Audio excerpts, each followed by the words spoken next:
Hey guys, hello, welcome to my channel blogger Atasi.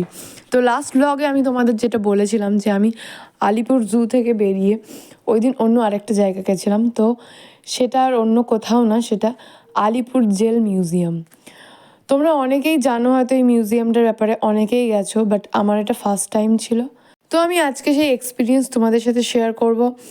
আমার কেমন লাগলো, জায়গাটা কেমন ছিল, এখানকার টিকিট প্রাইস কেমন, আর কেমন লেগেছে। তো সত্যি কথা বলি, আমার তো প্রথমে যাওয়ার খুব একটা ইচ্ছে ছিল না, কারণ আমি ভেবেছিলাম যে জেলে কী বা দেখতে যাব, শুধু তো ওই জেলের রুমগুলো আছে, আর তো কিছু নেই। বাট এখানে ঢুকে আমার সব চিন্তা ভাবনাই বদলে গেল। আমি যে কতটা ভুল ভাবছিলাম সেটা এখানে না গেলে আমি বুঝতেই পারতাম না। মানে যখনই তোমরা ওই গেটটা থেকে এন্টার করবে ভেতরে, ঢুকেই শুনতে পাবে স্বাধীনতা সংগ্রামীদের গান বাজছে চারিদিকে, আর একটা থমথমে গমগমে পরিবেশ। আর ঢুকেই বাঁদিকে দেখতে পাবে যে নজরুল ইসলামের কারা রইল ও কপাটের গানটা বড় বড় করে লোহা দিয়ে ফলকে লেখা আছে।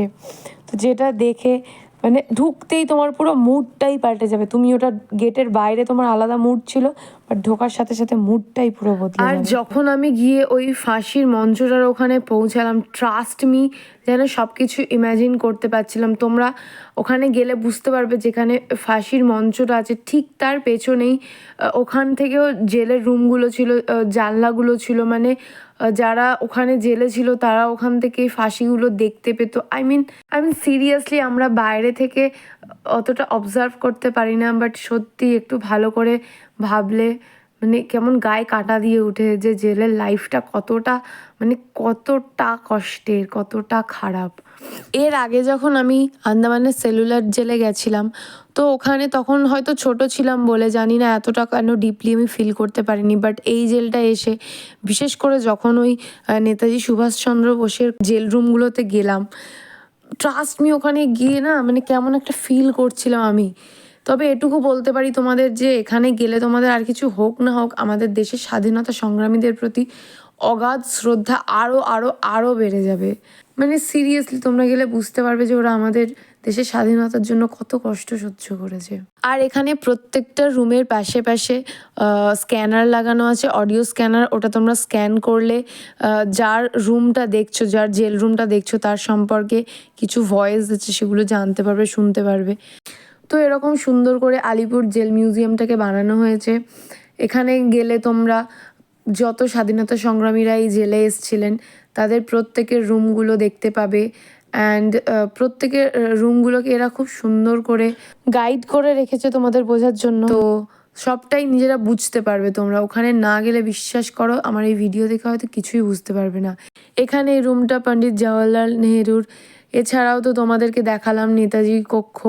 অ্যান্ড এরকম প্রচুর স্বাধীনতা সংগ্রামীর ওরকম রুম বানানো আছে, যেটা কাছে গেলে আমাদের বুঝতেও খুব সুবিধা হবে। সেরকম কিছু ওরা করে রেখেছে। তাদের সম্পর্কে অনেক লেখা ওখানে লেখা আছে, তারা কত সাল থেকে কত সাল ওই জেলে ছিলেন অ্যান্ড কী করতেন ওখানে থাকাকালীন।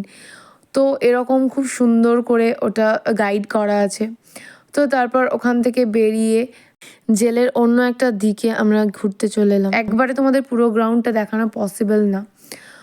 তো তারপর এটা একটা গোডাউন ছিল, যে গোডাউনে তখনকার জেলে যারা থাকতো তাদের খাবার এখানে স্টোর করে রাখা হতো। তো এগুলো খুব সুন্দর করে ওখানে গাইড করা আছে, তোমরা গেলে সবটাই বুঝতে পারবে। এই জেল মিউজিয়ামটার অ্যাম্বিয়েন্সটাই এমন ছিল, তোমরা এখানে গিয়ে খুব একটা হাহা হিহি মানে করতে ইচ্ছেই করবে না, করতে পারবে না এরকম কিচ্ছু নেই, বাট করতেই ইচ্ছে করবে না। মনে হবে চুপচাপ সব কিছু একটু দেখি, সুন্দর করে জানি ইতিহাস। তো তারপর এই গোডাউন থেকে বেরিয়ে গিয়ে আমরা এর পরে আর একটা জায়গা ছিল, এখানে একটা বড় মতো গ্রাউন্ড ছিল। তো তার পাশে একটা বিল্ডিং ছিল, সেই বিল্ডিংটাতেও সবাই লাইন দিয়ে দেখছিল। তো আমি জানতাম না তখন যে এটা কিসের লাইন, তো আমরাও লাইনে দাঁড়িয়ে গিয়েছিলাম।